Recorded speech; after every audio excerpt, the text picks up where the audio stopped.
বাংলাদেশে শরিয়া প্রতিষ্ঠা একজন সাধারণ মুসলিমের করণীয় কি? সাধারণ মুসলিমের করণীয় হচ্ছে শরিয়া বিধানটা সম্পর্কে মানুষকে যে যতটুকু জানে অতটুকু পালন করা এবং অন্যকে পালন করতে বলা, এবং যেখানে সময় পায় সেখানে শরিয়া আইন আল্লাহর দেয়া বিধান এটার বিরোধিতা করা জায়েজ না। এটা শুধু প্রচার করে বেড়া পারবে না, সেটা সহজ জিনিস।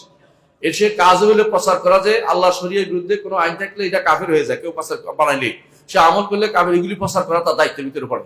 অর্থাৎ যে অন্যায় দেখে, শরীয়তের বিধান কিন্তু তিনটা। অন্যায় দেখলে কি করতে হয়? হাত দিয়ে প্রতিহত করতে হয়। হাত দিয়ে প্রতিহত আমার দায়িত্ব না সাধারণ মুসলিমের, বুঝেন না কথাটা? আমি কোনো ক্ষমতায় নাই।